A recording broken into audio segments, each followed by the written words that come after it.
We believe that being a defender requires more than building shooting skills on a range. It's also a development of the heart, mind, body, and spirit. Join us as we explore what it truly means to be a defender in your training and in your everyday life. Welcome to Defenders Live.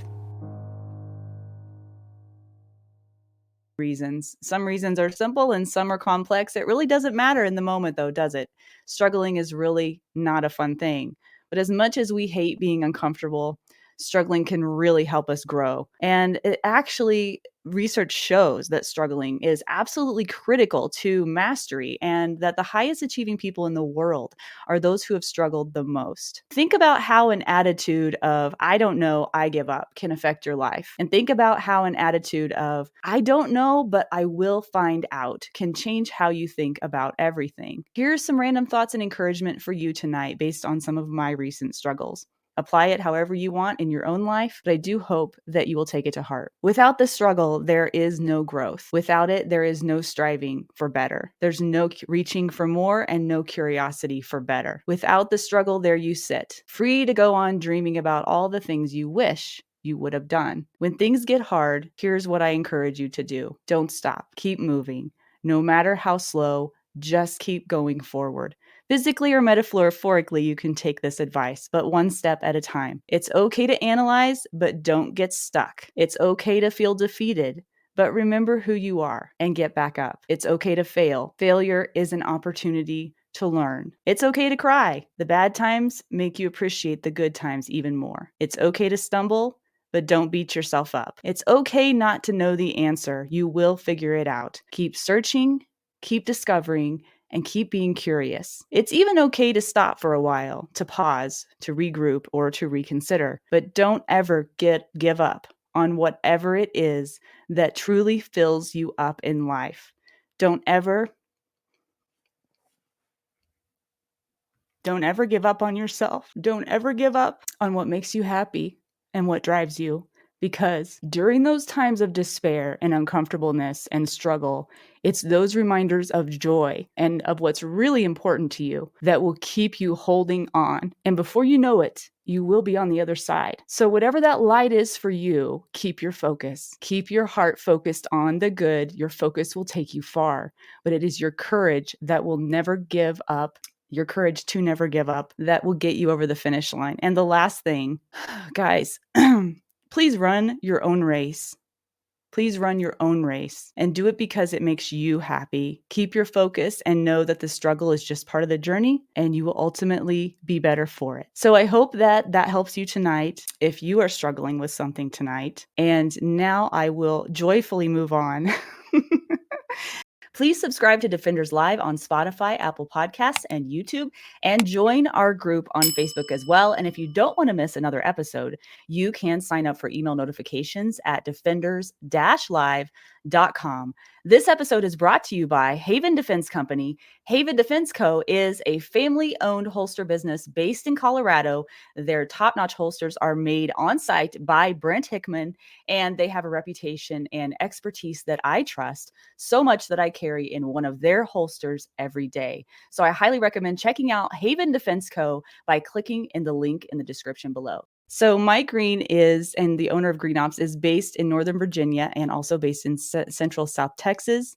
The Green Ops is a veteran-owned and operated training company staffed with experienced trainers with varied backgrounds and expertise. And Mike believes that on average, both civilian CCW carriers and law enforcement officials train and qualify in firearm skills at a far lower rate than career criminals. And his goal is to bridge that gap through training. So, Mike, thank you so much for coming on tonight. We're so glad that you're here.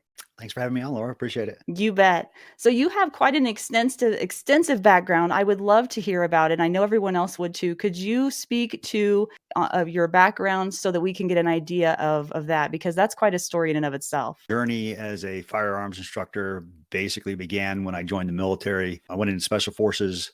Most people are unaware that, the mission and role of special forces, especially prior to 9/11, was we conducted foreign internal defense, or FID, So we often went to foreign countries and trained them in firearms, tactics, and infantry stuff like that, CQB, and stuff to defend themselves. So it was a Mhm. lot of teaching in the very beginning. From there, I went into different types of different skill sets, I guess, advanced skills that we have in special forces. I spent 3 years as an anti-terrorism instructor. I spent 3 years in a counterterrorism unit. A lot of folks call them a CIF or a CRIF today, but we did CQB almost on a daily basis. It was a high readiness level there. I did that all together combined for 15 years. I got out of the military, and then I wasn't even completely out of the military, and I was working overseas as an independent contractor for the government. I did a lot of stuff from physical security, doing protection for PSD, executive protection, all the way to working, mentoring with host nation personnel,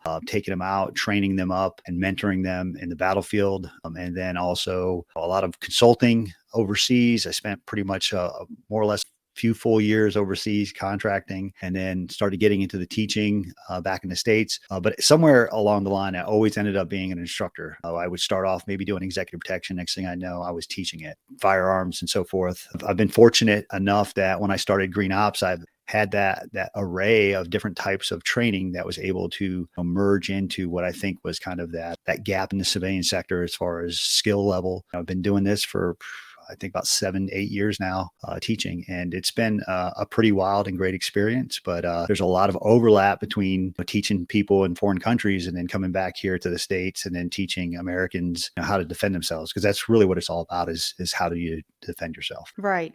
And you said there was a lot of overlap there. What do you mean by that exactly? Well, a lot of people, you'll hear people often say stuff like, well, why should I train with this, Green Beret? He doesn't know what it's like to be in my shoes as a civilian. Well, first and foremost, I am a civilian. I have Mhm. the same, rules of engagement per se as anybody else walking in the United States of America. I have no special credentials or anything like that. So, I have to follow the law just like anybody else. And then overseas, the other thing is that a lot of the places we would work, as opposed to like conventional units that had reinforcements and people they could rely on, we didn't necessarily have that. So we were our own defenders, and the people we Mhm. trained became our defenders too. And when you think about that in context of the average citizen, they don't have a QRF either. They are their own defenders, and they have to rely on themselves. And that's a lot where the overlap lies. And then especially with the teaching foreigners who, one, don't speak my language, may not have the education level that the average American has, it makes it that much easier to train American civilians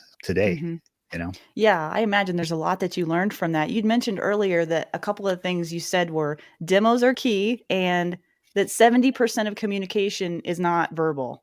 Yeah, yeah. So, I mean, a lot of times people they don't realize that the communication isn't just written and hearing. I mean, there's inflection and fluctuations. There's hand and arms. You move them around, facial gestures and stuff like that. And a lot of times, like if I had an interpreter that maybe was working with someone else, I could work with a student just through body motions and showing, and maybe a word or two of like, look here, see this, and then Mhm. have them repeat the same thing. And then a good thumbs up or a positive look on the face is an indicator that they're doing it right. You learn, when you're doing that when you're teaching somebody else, you learn now to get more eye contact and demonstrate a little bit more, because people learn through so many different ways. People learn through Mhm. hearing, through seeing, through touching, tactile. But if you can incorporate all of those, then you're not just getting the major portion that people learn, but also, the things that are secondary and tertiary to the way they do learn. But it kind of goes in a little faster and sinks in a little deeper when you go through all those different techniques. Does that help you be more intuitive in general with people when you've had to teach people that don't speak the same language as you? Do you tend to dial in on them in a different way and learn?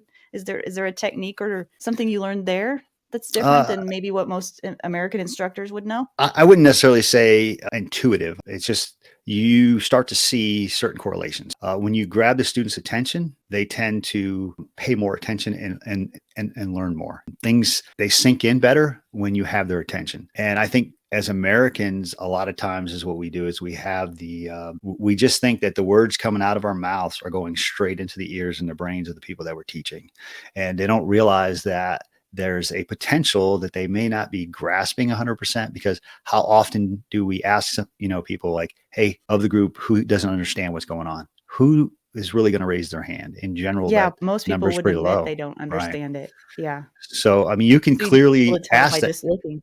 Yeah. And you can clearly ask that question, and then no one will raise their hand, but you can see like 4 or 5 people out there that clearly don't understand just through their Mhm. demeanor. So that's one is, always try to grab the attention of the individuals that we're teaching, make sure that they're understanding, grasping, picking up what we're putting down per se. But, Mhm. little stuff like that. The other thing is physical contact. I know that in today's world, physical contact, you can't touch people, right? And even in some of the instructor courses that I've been to, they say, hey, tell the student, is it okay if I touch you?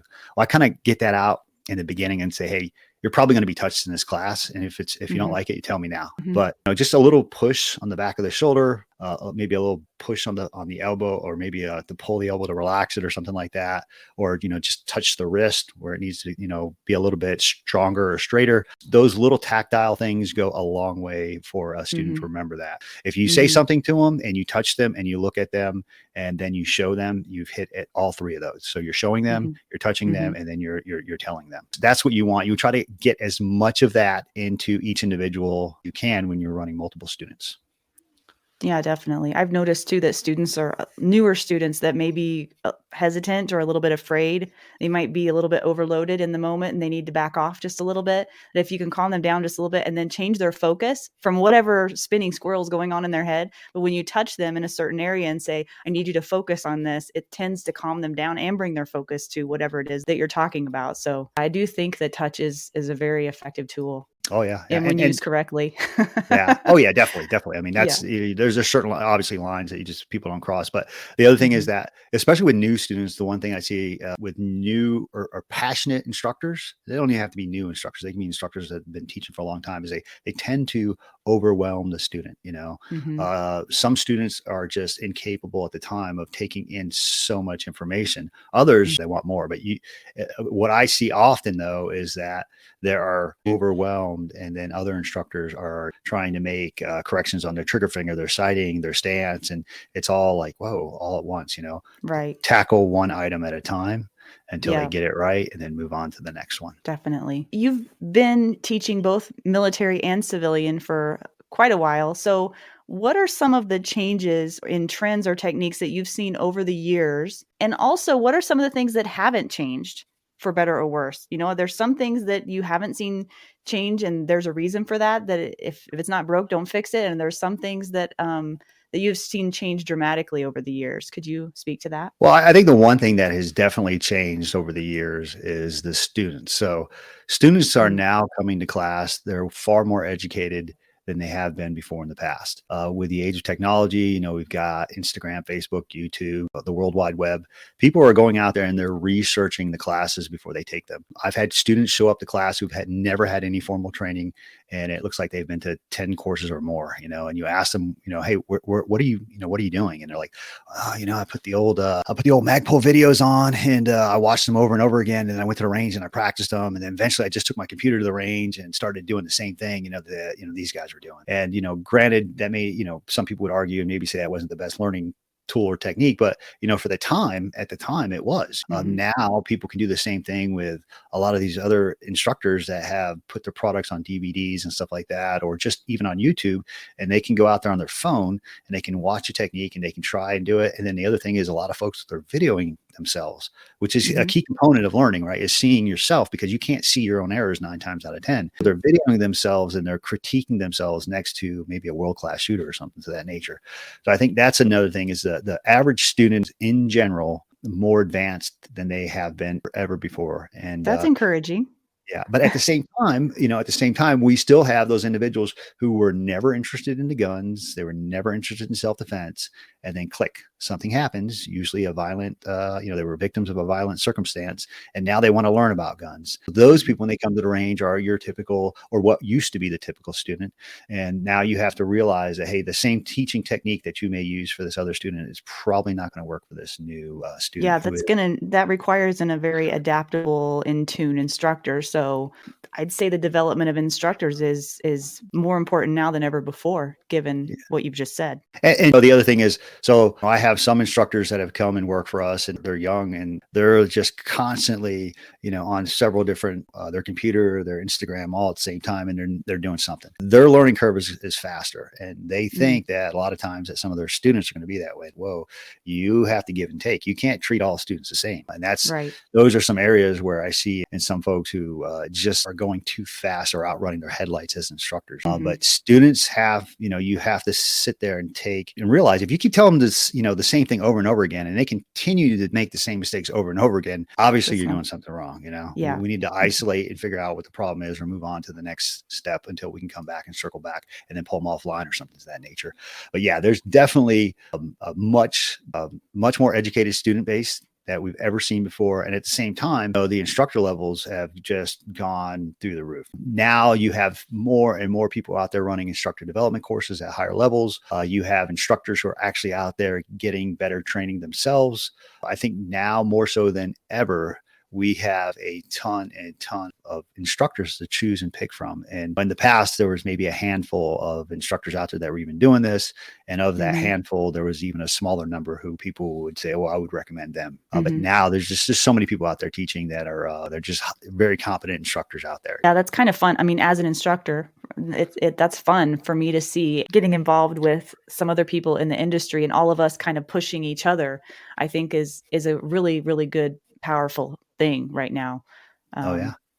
And you have tons of little groups, forums, Facebooks, instructor groups, and folks will get together and they'll share information. How do you do this? How do you do that? What do you do with this kind of student? And people are helping each other, as opposed to in the past, they weren't really communicating that way. There was no way to get all these instructors in the same little forum, I guess, if you would, and of social media and communicate. There was a lot of infighting, I guess you would say. But now we're seeing, and even so, you're still going to see it, but now you see more and more instructors who are reaching out. Or what's even more interesting now is because of social media, you'll have an instructor say something, maybe somewhat demeaning to another instructor, and that instructor will reach out to them. And next thing you know, they're having a conversation.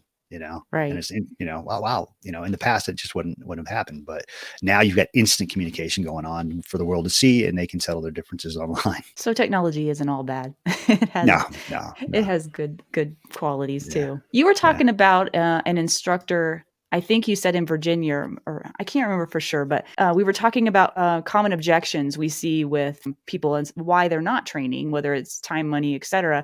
And what was that person doing? Cross promoting? Was that what they were doing that you were talking about the other day? I think you said they brought him in with something. Oh, you don't remember, do you? They brought him into the facility for one thing, and then they continued on their training. And you don't remember what we were talking about? I do remember we were talking about why people were not training. And you said somebody had a good technique as to overcome some of those things. And okay. Yeah. So we were talking like, hey, how do we create these common objectives? How do we get these folks who aren't training into training? And you and I were discussing the fact that a lot of times, and what we'll see in classes are people who don't fit the mold of, your flannel wearing, beard tattooed individual who comes to classes, but they are the almost exact opposite. And now they're coming to classes. And usually what we have found is that they have been exposed to some type of violent incident, or maybe their house was robbed or something like that. It was some type of fear brought them into class. But you had brought up, like, how do we get those people who they didn't have anything happen to them? How do we get those folks into class? And, of course, everyone has, a ton of folks have guns and they don't train, and they use the excuse of time, money, and how to, ways to overcome. And I brought up a friend of mine, Tim Reedy, and he runs a training group. I can't remember the name of it. I'm sorry, Tim, but he runs a training group here not far from us up in Bandera, and he will run IDPA matches. All right. Oh, that's right. I remember now. Yeah. And I think it's awesome, because then is what he'll do is he'll find people who are interested in IDPA or just learning to shoot, and he'll get them involved in training, which will make them better IDPA competitors, right? But at the same time, now they're training. Now they're getting into some of the defensive training, right? And then he'll take some folks who are in his defensive classes, who are interested in defensive stuff. He'll try to sway them into coming out and competing. I think that is phenomenal, because he is, he's working both sides. He's getting safe, everybody interested in the same common ground of getting better, Right. and he's got a really, really tight crew of folks. And then he'll start developing some of those students and competitors into instructor level. And I think he does an excellent job. I tell people all the time, I go, I think it's phenomenal the way he does that, because it's like a tight knit family. Because I know, like, after training or after a match, sometimes we'll all go and eat together. Yeah, I love the camaraderie that he brings to the folks out there. I think that's what we need more of. We I need more agree. folks Yeah. like that. Well, hello, Adam. He just popped in. Now his internet So, froze. Michael, sir, I want to jump in here. Is it still working? It's working. Michael, question for you. As a cop, I fought the training of IDPA and USPSA for a long time. Can you talk to us about the necessity of and the importance of, say, shooting of IDPA, USPSA? I think that's important, and I'd love to hear your thoughts, because I follow you quite a bit, and I'm very impressed with what you do, and I think it's an important component. I'd love to hear your wisdom on that. Well, I like to tell folks that, competition is not a gunfight, but a gunfight is a competition. Yeah. And there's correlation right there. I'm a huge advocate of competition, whether it be IDPA, USPSA, or both, because they add external elements that we're not used to on a normal range. How often do you get to shoot from the seated position, from the ground, or getting up from a car, shooting around no shoots, moving and shooting, using barricades and stuff like that? I think that's extremely important. And the other thing is, you're doing it under the watchful eye of a crowd of folks who want you to fail because they want to beat you. So there's a little bit of pressure there. And now I will tell you this, the pressure of, being shot at for real and the pressure of shooting a match are different types of pressure. But stress and pressure, the body has a hard time physically telling the difference between the two. Okay. As an example, I remember going to my first match, and I remember the adrenaline dump that I felt and the anxiety. And then I also remember at some of the bigger matches that I've gone to, or the matches where I'm really trying to do well, I remember that little bit of stress, even though it's not as much as when I first started. But I also remember the first time that I was shot at and I had to react. And it was in Route Irish, December 2005. And it was the first time that I was in an attack where I was being ambushed, right? And I can actually say this without a doubt, that I was less stressed during that time than I was at my first match. And that's the goal. I mean, and again, I'm not comparing the two as far as like, hey, there's a huge difference between being shot at, but as far as my stress level goes, I just remember working. I got to do this. I got to do that. All I was focused on was getting a job completed, getting to cover, moving to the next objective, and so on and so forth. Whereas in a match, I was thinking about so many other things. And the other thing is that as I progressed into different skill sets and special forces, such as CQB and stuff like that, and room clearing, I noticed that my movements in the house, my movements, my ability to discern different targets, all that got faster and more productive as I had shot more matches. Now, there's a lot of folks out there that will say, hey, there's training scars that you can get from shooting matches. And I will agree ever so slightly. And that's if somebody who has done nothing but shot matches, nothing else. But the majority of us who are doing this have shot matches, are also taking tactical training or involved in the defensive community some way or shape or form. Okay. And because of that, I think it just aids in your ability to, one, have better, faster, accurate shots, and two, manipulation skills. Okay. Because to me, those are incredibly important. I think every good instructor can pick out a great shooter before they even shoot their first round. Just by the way, they pick up the gun, they load it and holster it. There's always that one off, but in general, you as an instructor, I'm sure you see someone pick up a gun for the first time. You've never been exposed to them. You see the way they load, the way they present the gun, and then they holster up. You're going to go, that guy's a good shooter, or that gal's a good shooter. I'm not going to have to worry about them. And when you get up there, 99.9% of the times, you're correct. I too found that the adrenal dump of being shot at is completely different than in a competition, but somehow the correlation between competition, the adrenal dump that comes with it, is oftentimes married to the same thing in an actual shooting. Therefore, to me, the competition, though I fought it for a long time, the actual competition is one of the best preparations you can do, as long as you maintain somewhat that defensive mindset. And I think you're saying the same thing. As long as you've trained for it and kept that defensive mindset, the competition stuff is really relevant to the defensive side. And part of the mission here is to encourage people who are looking just the basic concealed carry class, the basic shooting class, to also subject themselves to the endurance, mental and emotional endurance of the competition side, so they can prepare for the fight of their life if that day ever comes. Not only that, they can have fun doing it, but they can prepare for their fight. And I think that's an important point. And it sounds like you and I are on the same page there. I would agree. And not only that, but when it comes to competition, like I like the speed and the free form of USPSA, because a lot of people say, well, it's not tactics. Well, it is, it's you are making decisions on what is the best, quickest, fastest, most efficient way to shoot a scenario. Okay. Now I will take that same type of shooting and go to an IDPA match where they require you to use cover and they require you to do certain things that are more tactical or defensive related. And strangely enough, I don't have that much of an issue translating that, because you still got to maintain that defensive mindset per se. But the other thing I will say is that great skill can get you through a bad tactical situation. Okay. If you stand out in the middle of the open, all right, if I'm out in the middle of the open and I have 4 shooters and I'm quick enough to engage all 4 of those guys while they're running for cover and being tactical, but I'm able to accurately, quickly engage all 4 of those people before they do me. Now, does that mean that was a tactically smart thing to do? Probably not. But good skill will get you out of a bad tactical situation. But if you have great tactics and no skill, you can run behind cover all day long, and you can shoot your magazine dry. And while you're dry and you haven't shot a single person, they're going to come up and get you. So those are things people need to think about. So could we say that really everything is really truly a balance of speed and accuracy? And I would add to that tactics. So we use the training classes such as you do at Green Ops, or we do at Defenders, or some other thing, as to help develop not just the shooting, but the tactics, but the competition, to really learn the balance of speed and accuracy, and really decision making, because decision making is part of the fight, right? Oh, yeah. And I find that as I'm going further and further into the competition world, dumb people don't do competition. So therefore, as you start being more proficient in your competition, therefore you're exercising the brain and the emotional power and preparing for the fight. And that's been my purview of it. And it just seems so cool to watch you as you do yours. No doubt. I know people say, hey, you're doing a walkthrough, so the scenario. And it's like, yeah, that is. But what if you run into a similar scenario? And it's just like saying, hey, a boxer who shadow box, well, he's doing the same moves over and over again. Well, of course he is, because he's going to do those same moves over and over again in the ring. So are you saying that a professional boxer that shadow boxes is dumb? Well, heck no, you're not, and it's going to do him well because they're going to maintain those skills. But I'm a big proponent, because of my background in special forces, of having a certain skill level before you go to the tactical level. In our world, before you were allowed to do, movement, bounding, and CQB and stuff like that, you had to show proficiency in your ability to shoot. We had a couple of courses. We've got a course now. Well, it's changed, but it used to be a 3-week course. It was called SFALC. It's still called SFALC, but now I think it's run at the group level. I've seen them as long as 6 weeks.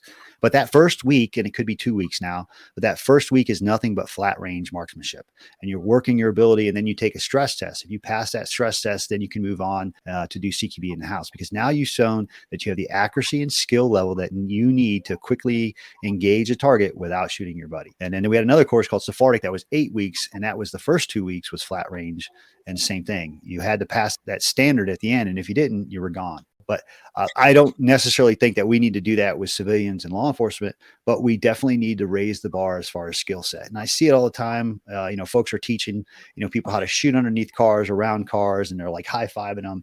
And you go and look at those targets, and there's like 1 or 2 hits. Like, well, hey, where do those other rounds go? Because as we know, we're responsible for those rounds. If you're not in law enforcement, you don't have a duty to engage people. You aren't going to come under the same use of force policies as a police officer, who will have some form of possible qualified immunity. As a civilian, you could do the exact same thing a police officer did, and you're probably going to go to jail. In my opinion, I think civilians need to be trained almost to a higher standard, because they don't have that qualified immunity. Yes.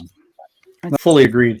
Well, anyways, I want to get your thoughts on the competition side. You hit it well. Laura, I'll back out. Let's see what else I have for you here, Mike.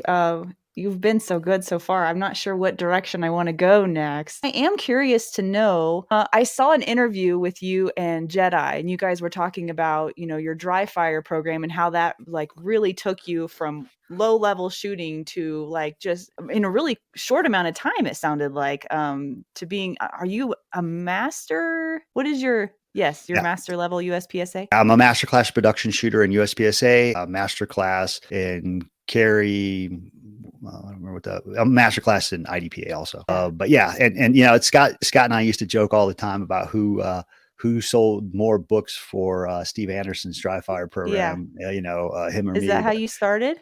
yeah, it's Steve Anderson, but I definitely think Scott's really the guy. He teaches, I think, almost every day out of the year, and the guy is Yeah. constantly on the road. But Scott and I are huge advocates of dry fire, and I think that's something that people really don't put enough effort or time into is dry fire.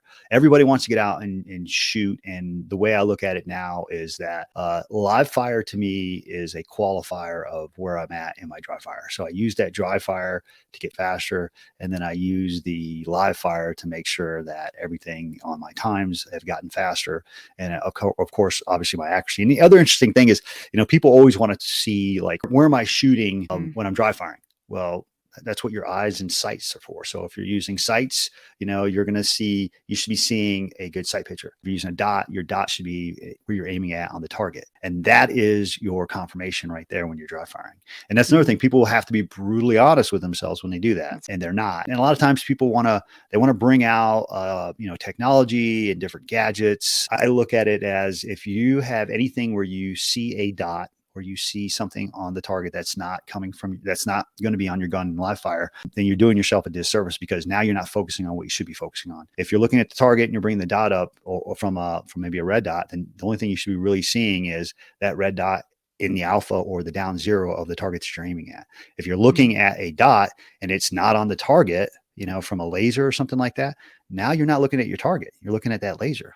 Same thing with the iron sights. And some folks I've heard them say, well, I line the laser up so I can't see it if my sights are perfect. It's like, well, you have peripheral vision. You're going to see it, which takes away from your focus of looking where you need to look. People are just not quite they don't understand how much eye speed and your vision affects your shooting, but it's significant. I've done a couple exercises where there's some great exercise. You see different exercises out there for building eye speed and stuff like that. You can do some research. There's even strings that come with little balls, and you look at them and focus from near to far and stuff like that.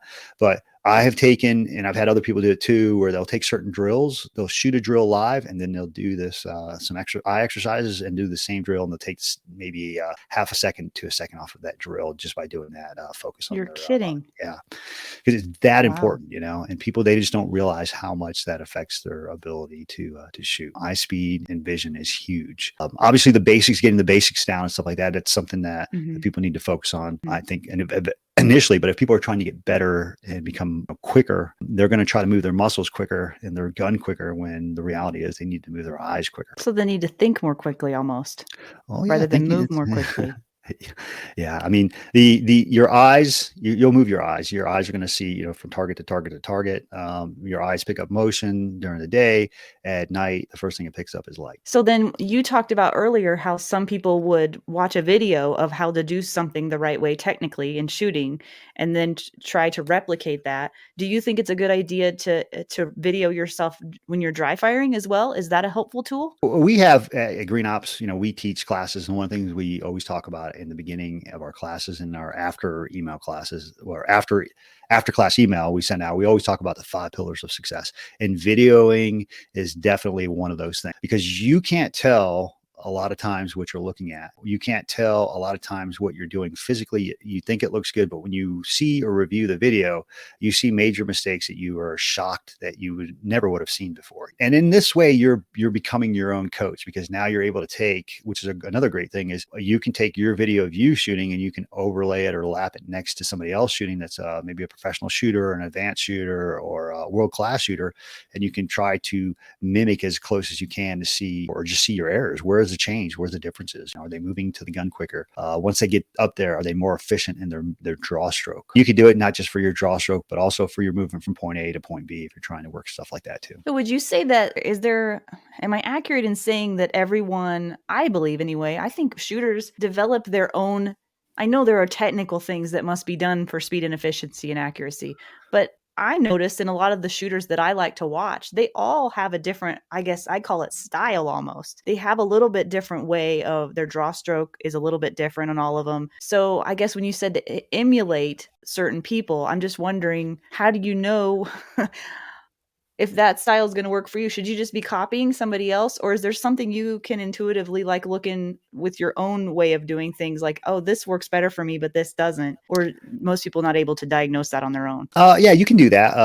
Obviously, I mean, like let's say we have two shooters that are world-class shooters and they're drawing. Now, I will say that they may have some differences, but those differences are going to be very minute. You're not going to talk, Hmm. we're not talking extreme Yeah. differences. And then if they're both doing something different and you pick one, what's going to be wrong with that? Because you're Yeah. following the motions of a world-class shooter. Now, Hmm. the other thing you can do if you want to individualize that for you is what you can do is you can take this thing called a pro timer and you can go to the range and try those two different techniques. And the one that's quickest, even though it may not feel like it's the best technique for you, is probably the one you should be using, is the one that's the quickest, because the pro timer or shot timer doesn't lie. It doesn't tell you something you Hmm. want to hear. It's going to give Yeah. you a time. And a Hmm. lot of times folks will say, oh, this feels better. It feels better for me. This Hmm. is more better for me. But when you put it on the timer, you're 10 seconds slower. Do you really think that's Right. good for you in a gunfight?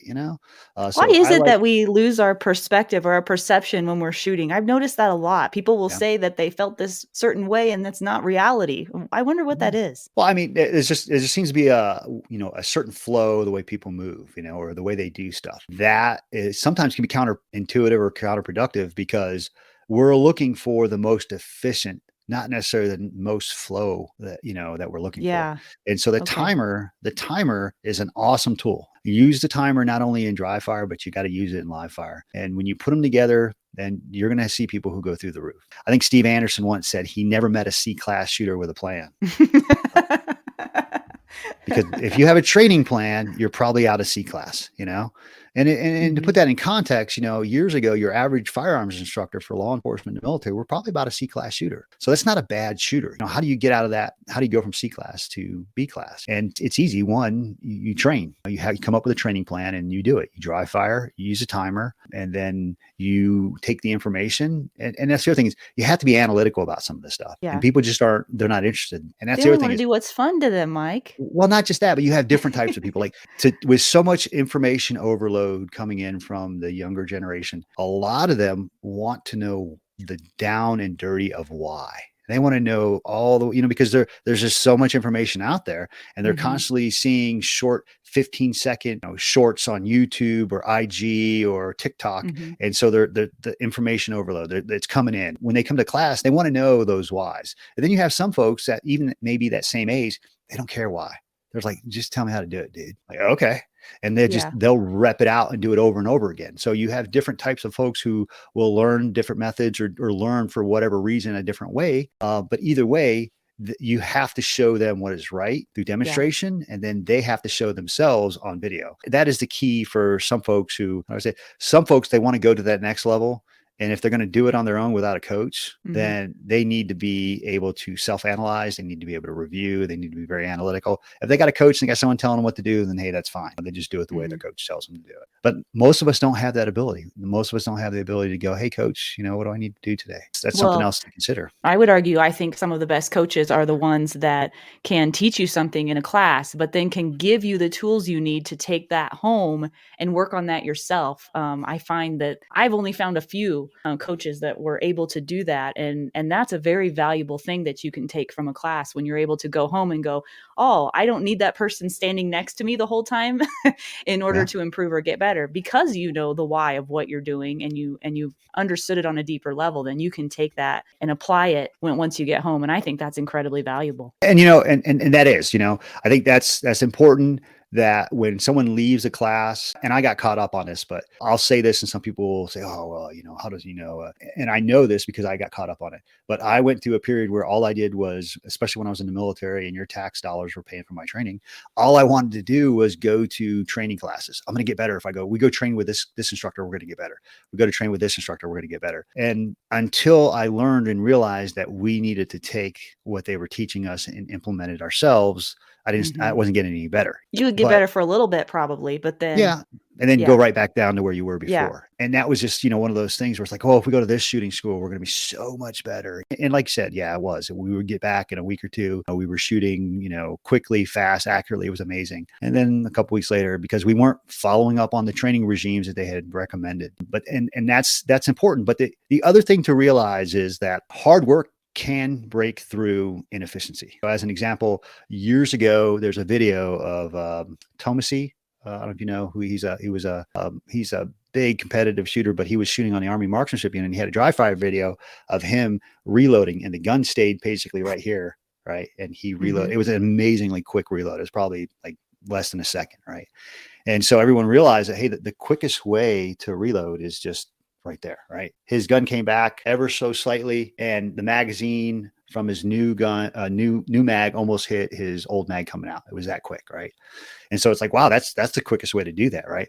Well, you can watch videos of some of the world-class shooters out there that have trained, and they will basically bring the gun down here. They'll look completely at the ground, do their reload, and come up. But they're world-class shooters. Mm-hmm. So who's right? Well, Yeah. they're both right, because they're both getting it done in Olympic, levels of speed and accuracy. Maybe that guy who was doing it down here, maybe he didn't watch that video. Maybe he just did thousands and thousands and thousands of reloads where he did it like that, where it's like, well, that's going to work for him. So hard work does pay off. And I think some folks will overanalyze and go, what's the best method, best technique? And if you dry fire and you get better and better and better, that's the best technique. Yeah, all day long. Totally. Well, I don't know how this hour went by so fast, but we're almost out of time. I have one last question for you. Actually, I have a lot that I haven't got to yet. I don't know if you would ever consider coming back on someday, but I want to talk about some of the most influential people that you have learned from in your life. And it could be training or it could be otherwise, but I'm just interested to learn who influences Mike Green. I'm grateful and thankful to so many people out there. When I first came in the military and went to these awesome, shooting courses that they had in Special Forces, they sent us out to civilian shooting schools, and I gained a certain level of proficiency. But the guy who I didn't really know from Adam, we had a mutual friend. I had a friend that lived near a guy named Kyle Lamb, and he introduced me to Kyle, and Kyle took me to my first USPSA match. He didn't know me. I didn't work with him. I wasn't one of those guys. And, but he basically went through that process of making sure I had the right gear for the match, calling me the day before to make sure that I was actually showing up. And then when I got there, he walked me through and showed me how to do all this stuff. And I thought, hey, I've been to a ton of shooting schools at this point, so I'm going to just smoke this. And it was quite the opposite. But to me, that was so impactful that somebody of his caliber, and at the time, nobody really knew, he didn't have Viking tactics, and he wasn't the legend that he is today. But even back then, he had a certain era of respect by other shooters around him, and he, for whatever reason, was the nicest guy in the world to me, who was just introduced through a friend of a friend. He introduced me to USPSA. He introduced me to other shooters that would come to town and train with those guys, and I was just amazed that I got that he did that for me, and I'll always be grateful for that. But as I grew and started shooting, I became really good friends with Frank Garcia. He's a USPSA, IPSC Grandmaster, world-class shooter. He had a huge influence on my shooting skills and ability. And then Steve Anderson really changed my whole concept of shooting, of going to the next level with, his mindset and his dry fire stuff. In the self-defense world, a big, huge influence on me is Tom Gibbons, the way he does his defensive classes. That's where I met Adam, was at a Tom Gibbons Rangemaster course, and I think that his impact on the community is so like underrated. There's people out there that have never heard of Tom Gibbons, and I'm like, wow, how can you not have heard of the guy? But he has done so much, and as far as like opening my eyes into the civilian world, defensive shooting, and how that impacts, and how we need to really work on the mindset of our students to be in legal justified mode, and that they have to have a certain skill set and a great mindset, and to like always be aware. And he just has so much data and references. I can't stress that. Those are the first guys that come to my head. But I mean, there's tons of other folks out there who have really influenced me as a shooting instructor. I've got great friends in the community. We talked earlier about Scott Chiflinski, amazing guy, amazing instructor. There's so many folks out there. I could probably we could spend an hour just talking about all the people who have influenced and helped me out throughout my shooting career. And those people are so, so important. You were talking about the people that influenced you, but you influence very many people as well, Mike.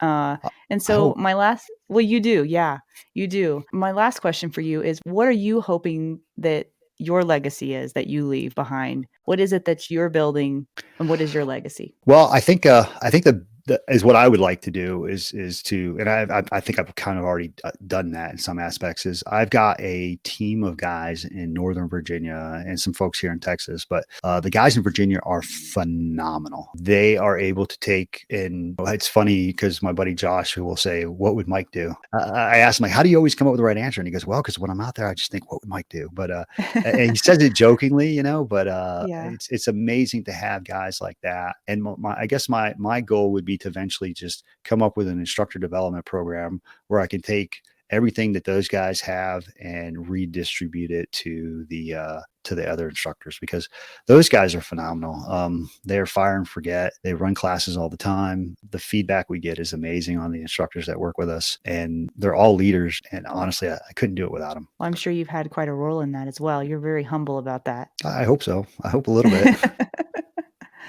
Well, let's see. I did have one question here. How much dry fire do you do weekly or daily? And do you have a particular method of approaching and doing your own dry fire? So I don't have, let me grab something here. I don't have, I guess I do in some degree, but I have this book right here from Steve Anderson, Refinement and Repetition. I've also got a Ben Steger book on dry fire that's really good. But my base is out of here. These are, in my opinion, he's got 3 books. I've got all 3 of them. But I think for me, my average routine of dry fire is drills 1 through 12. I do them not only from a USPSA rig, but I also do them from concealment sometimes. It depends. What am I focusing on? So as an instructor, I've got different goals. If I'm teaching a class that's going to be from a certain holster, then I'll incorporate that holster. If I'm teaching concealed carry stuff or covert carry stuff, then I'll move more towards that. It's a little bit difficult for me to progress in some areas because I'm constantly changing holsters, and depending on who I'm teaching, I may have to change guns. But in general, that is my go-to. I think there's nothing wrong with, like, I've got Ben Steger's book, and I'll do some drills from there every now and then if I'm trying to get focused more on a match mode. If I have a match that I want to try to get better at, I shoot matches, not to the extent of what I'd like to. I'd like to try to get into like some regional and state level matches. But if I'm trying to get to a certain level, I may take some drills from Ben's book. But in general, it's going to be Steve Anderson's book. And then the other thing is that even though those are designed for pistol, you can use those same drills. If I'm teaching a carbine class, then I'll do the same thing. But instead of drawing from the holster, I'll do from a low ready or a high ready. And then I'll do my turns, I'll do my reloads and stuff like that, and try to, get more prepared for the carbine class doing that. But that's pretty much it. If there's something specific, like say, for example, if I'm doing carbine, I like to go from standing, kneeling, and prone, then I may do something, if I'm teaching the carbine class, may do some of those prior to the class coming up so that I'm a little bit more, not so much as rusty, but, a little bit more on it for that. But in general, I think that I could take that book right there and pretty much come up with great other ideas just off the book alone. So that book came out. How long has that book been out? Quite a while, hasn't it, Mike? Let's see if there's a date on this thing in here. And the other thing is that if you buy one, don't let anyone borrow it. Okay. Because I've had like 5 of these. So I have to constantly keep buying a new one every time I let somebody borrow it. But I've written so much in this one that I'm hoping that nobody will take it. I don't see a date on this. I want to say 2010, maybe. I can't remember for sure. 2003. 3. Oh, a lot longer than I thought. Yeah. And still relevant. Very relevant. When you have guys like Steve Anderson, who became a grandmaster in less than a year, and guys like Ben Steger, who's come up and done the same thing in less than a year, you want to take what those guys put out, and you probably want to listen to them. And I've done that. When I do that, like when I sat there and listened to what Steve had to say, and I took 3 to 4 months and I focused on dry fire, in less than a year, I went from E class to master class. So I think that's less than a year. Wow. Yeah. And, but I'd been shooting for a while, I just wasn't progressing. And that's the other thing, is that people, they don't realize there's so much great information out there. And even if you don't shoot competition, these are great drills to do. We have folks who come to our classes and will recommend the book. And then next thing you know, like somebody sent me a video of a guy and I'm like, man, this guy's burning it down. Like, holy cow, this is awesome. I go, he looks familiar. And they're like, he should. He's been to like 3 of our classes. I'm like, oh yeah. And next thing you know, it's like what were you doing? He's like, man, he goes, I bought that book and started dry firing.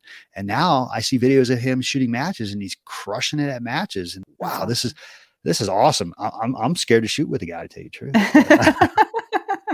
But awesome. phenomenal, and when guys like that ask me about a match or something like that, I'll tell them, hey, this is where you go, this is what you do. But there's definitely plenty of folks out there who are taking the information, using it, processing it, and getting better, amazingly better too. You get out of it what you put into it, I suppose, don't you? Definitely. Yeah. Well, we need to finish up for tonight. Is there anything that you want to wrap up with, Mike? Any final thoughts for our audience? You've been an absolute pleasure to have on. You're so easy to interview. I appreciate it. Well, thank you. I would just say that, right now we're seeing a lot, and we've always seen it. We've always seen a little bit of infighting in the gun community per se. But I just want people to remember, especially those guys that are at a higher level, that at one point we didn't have all the information. We were down here and, we did stupid things or things that we would say, I wouldn't necessarily say stupid, but we're ignorant of at the time. But when we see other instructors out there doing those things, instead of poo-pooing on them, those guys are developing the next shooter that's going to come to your class. If you're not going to go out there and teach a basic class for the basic student, then why don't you just try to be nicer? I love that. Great advice, Mike. That is a great way to wrap up the show. Thank you so much for coming on. We really appreciate your time. Well, thank you for having me on. I appreciate it.